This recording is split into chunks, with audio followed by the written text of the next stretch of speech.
laga soo bilaabo sanadkii 1960 ilaa iyo waqti xaadirkan mar walba oo la gaaro toddobaadkan oo kale waxa qof walba oo ku abtirsada magaca Soomaaliya ay u diyaar garoobaan u dabaaldegista iyo weynaynta qayimka ee leedahay maalmaha toddobaadka xurriyadda Soomaaliya. xornimadu waxay ahayd mid loo soo maray dariiqyo kala duwan oo qaarkood u daatay dhiig badan halka kuwa kalena ay ku horgudbanayeen dhagxaan culus hase ahaatee loo dhabar adeegay in mar uun la wareejiyo si ay nabad iyo nagaansho ugu wada noolaadaan bulshaweynta Soomaaliyeed. caasimada dalka ee Muqdisho iyo guud ahaanba gobolada dalka waxaa si weyn looga dareemayaa u diyaar garowga toddobaadkan si la midna waxaa wadooyinka suuqyada iyo inta badan goobaha ganacsi la suray astaanta calanka si loo muujiyo qayimka toddobaadkan. marka aad ku dhex lugaynayso wadooyinka kala duwan ee caasimada Muqdisho ayay indhahaagu qabanayaan calanno midabyo iyo xidigo kala duwan leh oo lagu xardhay caasimada taasi oo su'aalo badan laga keenay. shacabku waxay ka siman yihiin shucuurta kacsan iyo sida ay u doonayaan weynaynta toddobaadkan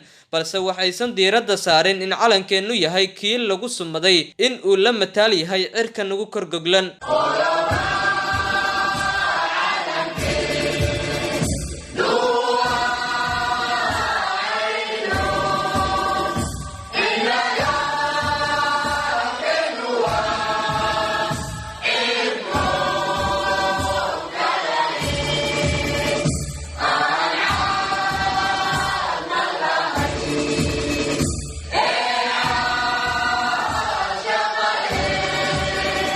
dadka qaarkood marka aad weydiiso waxa ay qabaan in calamada bulugoodu tiqda yahay iyo kuwa xidigaha badan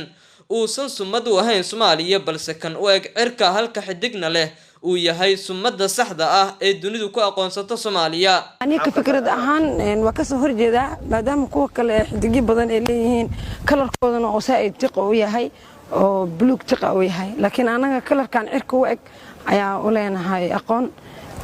maadaama uu leeyahay xidigta halkan xidigo cadaanka ah. dadka iyo dalka Soomaaliyeed waxaa lagu qeexaa inay yihiin kuwa ugu calanka qurxoon guud ahaanba dunida maadaama uu calankoodu ka kooban yahay hal midab iyo hal xidig taasi oo qeexaysa midnimo nabad iyo wada dhalasho shan Soomaali balse midabada isbarbar yaacaya iyo xidigahan la firdhiyay ayaa la rumaysan yahay inay ka turjumayaan kala firdhasho kala tag iyo tafaraaruq sida uu qabo nabadoon bedel jaamac xirsi mar uu la hadlayay muuqaal baahiyaha Universal. caalamka dawladda ugu caalam quruxsan baana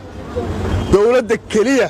ee caalamka gaaliga islaam aan calankeedu midab kala lahayn oo saddex qayd ahayn oo laba qayd ahayn oo afar qayd ahayn baynu waa hal qayda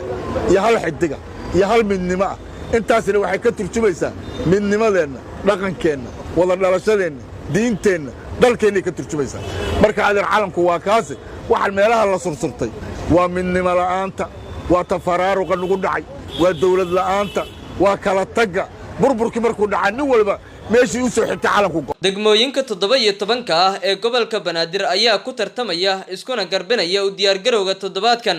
xubnaha ay dawladda Soomaaliya u xil saartay u diyaar garowga toddobaadkan waxa ay hayaan shaqo adag sida muuqata balse waxa la sheegayaa in goobaha ay dawladdu surtay calamada ay yihiin kuwa kaliya ee laga suray ama lagu sumaday calankii saxda ahaa balse ganacsatadu ay isticmaalayaan calamo aan ahayn kan saxda ah ee qeexaya qarannimada Soomaaliya. shacabka waxay u sameynayaan ay u leeyihiin calan jecel ay qabaan waay ma ahan balse dawladdu waxaan ka rabnaa in astaantii kalarkii ama dharkii marada noocu ahay in ay ganacsatada u keento ee u qaybiso si ay bulshada u gataan. isku soo wada ururiyo saacada ayaa naga xigta bilaabashada dabaaldegyada toddobaadka xurriyadda Soomaaliya waxaana caawa ay noqon doontaa marka ugu horeysa ee la muujin doono qiimaha toddobaadkan inkastoo sanadkan ay jirto saameynta COVID-19 ee isku imaanshiyaha iyo isu marxabeynta toddobaadkan. marka aan soo gabangabeeyo guntan aan u daadego ujeedada aan u goolgoolanayo bidhaanta buluglaha calankeena barashuu rabaa.